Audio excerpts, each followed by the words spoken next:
Hello and welcome to the Unique CPA with your host, Randy Crabtree. We're committed to creating a thriving community of accounting professionals who are physically and mentally healthy, fulfilled, and energized by their work. Our ultimate goal is to elevate the reputation of the accounting profession and vastly improve the lives of those in it. The Unique CPA is brought to you by Tri-Merit, the specialty tax professionals. Today our guest is Jody Padar, the Radical CPA. I've known of Jody for a long time. We recently got to talk, which is fun, and decided, going backwards, I was told when we started the podcast that Jody was one of the first people we needed to get on. I didn't tell her this, and for some reason, I just was delinquent in getting out and reaching out to her, so I'm so glad we connected today. Jody, welcome to the Unique CPA. Oh, thanks for having me. I'm excited to be here. Yeah. And part of it was we were like neighbors until you recently moved, but we were both in the Chicago suburbs, right? Yeah, absolutely. My firm was in Chicago for 15 years before it ended. And right in Chicago. Right, exactly. So you really don't, like I said, need an introduction, but why don't you give us a little background of you and maybe even where the Radical CPA came from? And then after that, we'll get into what you're doing these days. Sure. So it's years ago now, and I keep forgetting it because it seems like it was just yesterday to me. But my children were small, and I left a mid-sized firm, and I actually joined my dad, but it was really kind of creating this new cloud firm, which was 2006. And we were iterating, utilizing those cloud technologies, pricing, all the things that people say are the new firm today, we were doing in 2006. 2010, we were coined a movement by the AI CPA, and we really started to share the word around iterating about how to work differently with clients when you utilize new technologies, because too many firms just take new technology and insert it on the business model that's broken and it doesn't work. You really have to change your business model. And so we were iterating on it like way back when. And I went to Twitter and I started blogging for Accounting Today to figure it out just because I was figuring it out in my head and writing was easy for me. And then I started posting about it and people started to connect to me and they really started to follow me. And so I kind of like gathered my following at that point. And then the vendors started to connect with me because they want to build software to where the market is going, not to where they are. And so I kind of got this product background and really understanding of like technologies and how they change. Fast forward around like 2014, Rick Telberg came to me and said, you need to write the book and you need to write it now. So I published my first book, The Radical CPA, which was really kind of all the things that I had figured out in my firm. I wrote another book, which was more of a how-to guide. And I became what I always say, like an influencer, the Kim Kardashian of accounting software. Before, like, you could be an influencer, you know, like nobody knew that's what it was actually called. I was just a person who talked a lot, blogged a lot, and like really kind of moved a market, right? In 2020, I exited my firm and I joined BotKeeper as vice president of strategy for them because it was taking my firm where I wanted it to go with artificial intelligence and bookkeeping.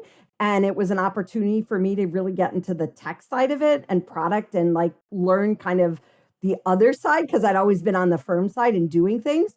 And then 2 years ago, I left BotKeeper and I joined the startup where I currently am. It's called April.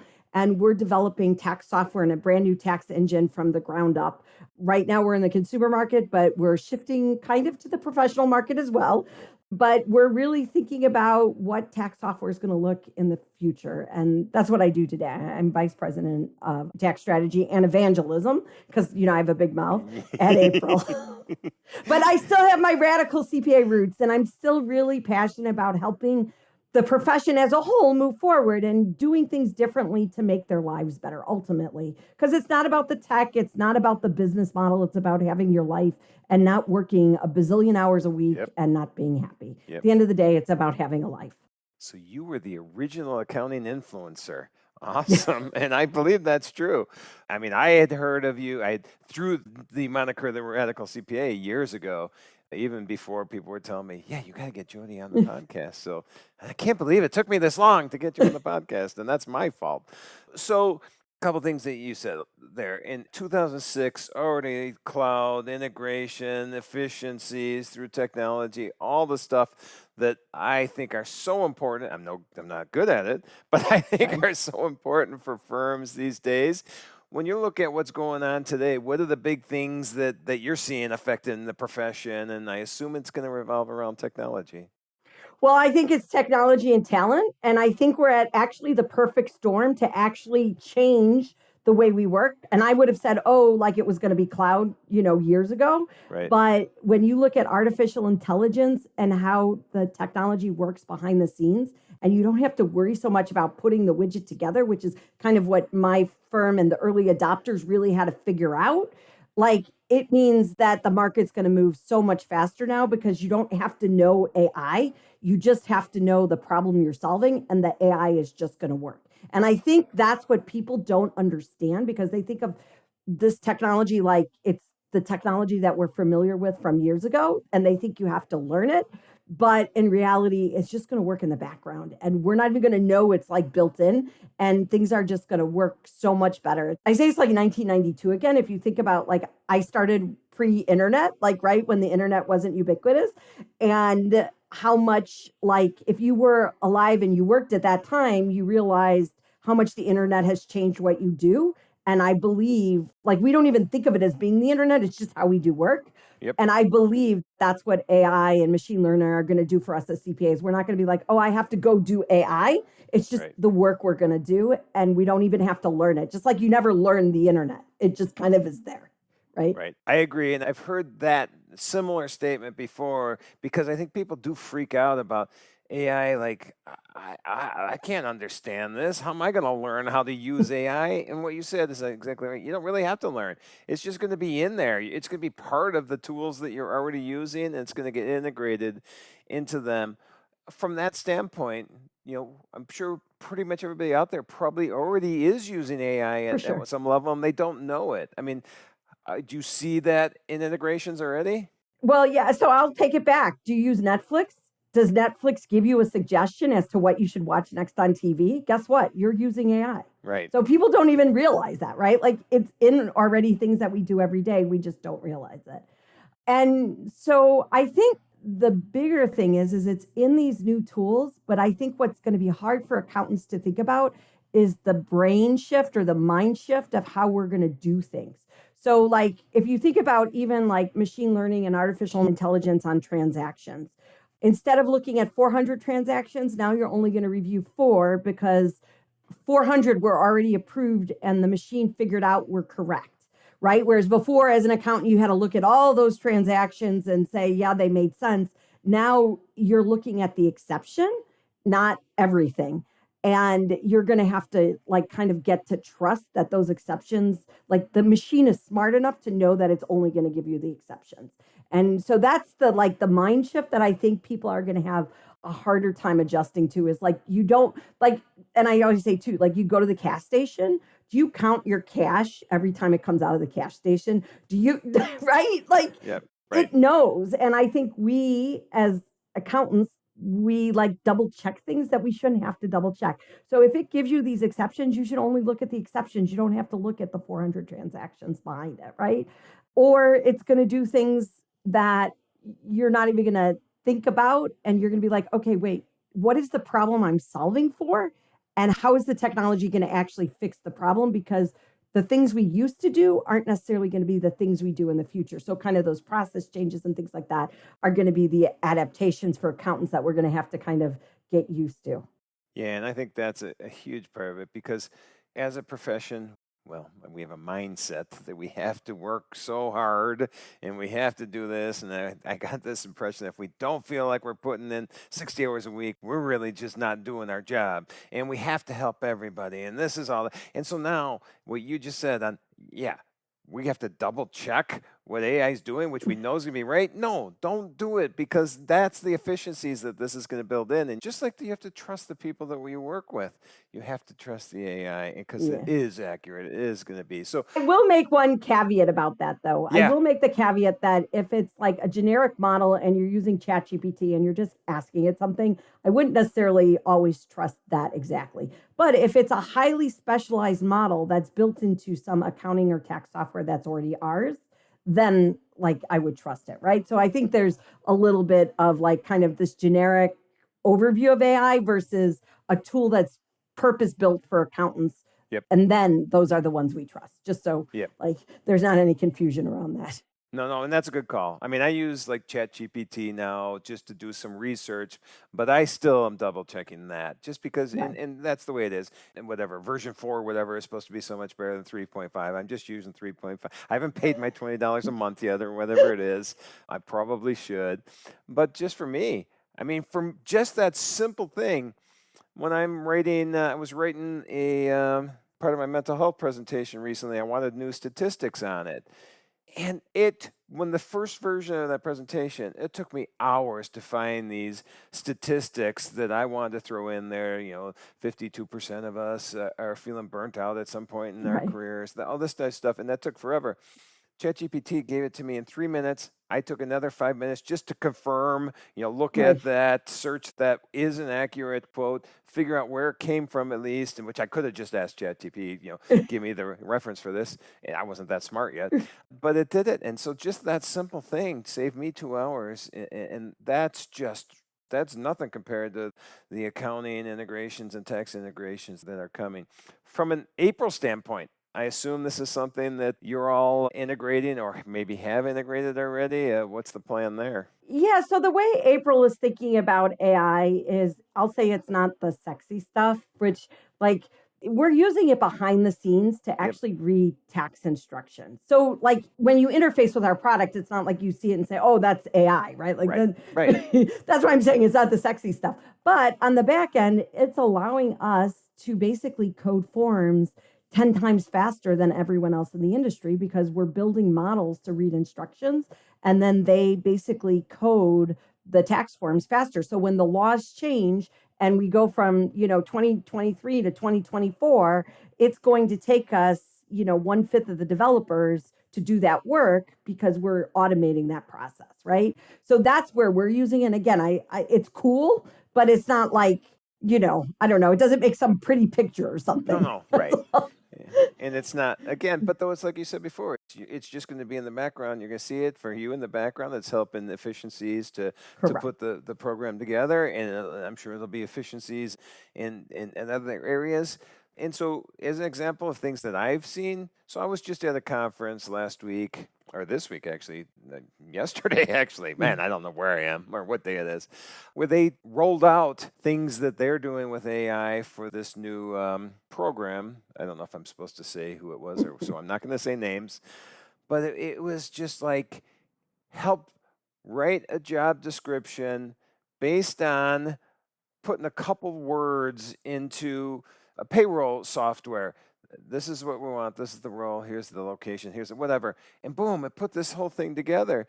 And then they said, well, we don't like that. We want this to be better. So they said, why don't you do that in rhyme? So they put this job description out there in rhyme, and it was so cool. But then they also showed how they could take an Excel spreadsheet with hours on it, with not even the same, headings that are going to be in the software, and just said, hey, integrate this in and run the payroll. And it was so intuitive that it just figured out where everything was to go, where the overtime was, all this. And so, again, don't, like Jody said, like you said, you don't have to double check it. It's there. At least at this point, we assume it was. You might want to do a couple double checks. But man, it's just the efficiencies are just going to be crazy. And that's what we need in our profession. So the other thing is when we talk about efficiencies and we're like the lack of talent, it's hard to find people, right? So we're going to get these efficiencies. But the other thing that I think people forget about, because they say, well, it's going to take our jobs. And then I keep thinking, if you really understand what the power of AI does and how it gives you access to so much more data. And honestly, I think it's going to create more work for us because now we're going to have to compare it to things that we just kind of ignored before because we never it was never really easy to figure it out. So we just said, well, it's good enough, right? But now when you bring all that data in, because AI can bring it in seamlessly, now we're going to have to figure out how to include more things in analysis because we're going to have access to more data that we never had before. So I think too, when people start to hear that, then they're like, oh my God, there's going to be that much more work. And that's the stuff. It's we don't know what we don't know yet. And so to me, that's the exciting stuff. What's going to come? How else is being an accountant going to change and evolve as we have so much more access to unstructured data that's now structured data. And once it's structured, you can do so much more with it. So to me, that's the cool stuff. Yeah, and it allows us then to be more freed up because we have more data, we have more information to be this high-end advisor, advisory services everybody's talking about, and as well. But now we are freed up to do this high-value, high-priced advisory services that our clients really want. But now it frees us up to do it because we have more access to data at our fingertips. Let's project for a minute. 5 years, 10 years. I know it's hard because, AI, really, we're less than a year since ChatGPT came out. And that's where everybody really started to get an idea of, okay, this AI exists. Now, things have been out there before, but that's where it really came out. And the progression that's happened just in that short time has been big. Have you gone out and thought, okay, what are we going to look like in 5 years? Do you have a prediction or 10 years down the road? So I think I have a unique perspective because of my space in the high tech world and the kind of VC run world and my brand as the Radical CPA. Quite a few startups reach out to me with their ideas to show me what they're building before it's before even some of it before they're funded, some of it as they're getting funded, some of it is just for my opinion. So some of the tools that I've seen are wow. Right? And these are tools that are people say, oh, it's coming. No, it's here. It's just not widely distributed. Not everybody sees it, right? And I think the cool thing for me is rethinking how all this stuff is going to work in the future. So I think in 3 years is not too long to say that what we're doing today is going to be pretty different than what we were doing in 3 years. I think 3 years is probably the right time frame. I don't think it's next year, but I think in 3 years, a lot of these tools are going to be ready for prime time. And we're going to be wow, as accountants, look at what we can do now utilizing these new tools. Yep, for sure. And I know one concern and a legitimate concern that people have out there, because right now, ChatGPT is pretty much anything you put in there and becomes public data. And if we're going to be using this to deal with tax returns and financial statements and bank accounts and credit card accounts, obviously one of the things we need to figure out is the security end of things. And I didn't know if you had any insights or comments on that. Well, I think like anything else, if they're building tools to fit the CPA profession, they're going to think through those issues. I don't think, I think it's still new, right? As a whole, it hasn't been litigated yet. So even smart attorneys are going to make assumptions and we'll see, because eventually it'll get litigated. It'll take a time. But I think that, I think as a CPA, you have to keep your eyes open. But I also think that you don't want to lose because you're waiting for, 10 years for AI to be approved, right? Because I think you'll lose some of the value too. I think it's risk reward, and every business owner has to think about risk reward in their business. And I think we should be thinking about it too. Yep, I agree. All right, so I think that was a great discussion. You are obviously, at the forefront. You're seeing these things way before a lot of us are. And this is not new to you. You've been doing this for 17 years now, going back to 2006. So you have been the Radical CPA. You have been at the forefront of these kind of changes. So before we wrap this up, I don't know if you want to put a bow on the discussion, just a couple final thoughts before we move on. No, I think my big thing is just be open to it and to be curious. And that's all we can ask, is to be curious about the things that are changing and go with it, because otherwise, I don't want to be talking about this in 10 years and we're still the firm of the future. I Right. can't. Yeah, that's true. So, well, I'm not sure I'll be still working in 10 years from now. So, I'll leave that to you then. I'm not sure how much longer I could take. No, I'm enjoying it. I'm having fun. All right. Well, before we wrap up, there's a couple final questions that we do every show. And the first one is, we just obviously talked about AI and all the cool things you've done for such a time, going back to '06 when you started the cloud and embracing all this change. When you're not thinking about technology and innovation in the profession, what are your outside of work passions? What do you enjoy doing? So I live in a wonderful place called Door County, Wisconsin. People call it the Cape Cod of the Midwest. If you're not from the Midwest, you don't know. But if you're from the Midwest, you know how beautiful it is. I live right on Green Bay, and I have a kayak that in the summer I love to be out on. Now in the winter it's 20 below, but in the summer I am out on my kayak enjoying Lake Michigan in all its beauty. Yeah, we talked about that a little before we started recording. I'm a couple hours from Door County, and I've actually never gone there. And I've You'll have to come visit. There you go. We're going to do that and go up there and get some New Glarus beer too while I'm up in Wisconsin then. So, all right. And then final thing, if anybody wants to follow you or hear more about what you're doing, where would they connect or, what's the best place to look to see what Jody Padar is doing these days? So the easiest place to find me is on LinkedIn. So just go to LinkedIn, type in Jody Padar, and I will pop up. And you can follow me or you can connect to me, either one. Yeah, and I didn't say this earlier, but you have the second most connections on LinkedIn of any guest we've ever had. I think Tom Hood was a little bit more, but you're right there. You're neck and neck with them. So I believe Tom Hood probably has more, but we were both early adopters of social media, of which I have to say, everyone told the CPA profession, don't go on social media. And you see how where that right. left people. So you kind of got to take a risk every now and then. Yeah, and to that end, I'm sitting in Denver today at the Tax Twitter retreat, which is all these individuals met because of this common bond of the tax world and created their own hashtag Tax Twitter, and now created this community. And community, I think, is so important in our profession or in general. Absolutely. So, well, Jody, this has been a pleasure. I am so mad at myself that it took 4 years to get this done, but it was so gracious of you to agree to be on. And believe me, I'm hoping we can do it again someday. Well, thank you for having me. It's been a pleasure.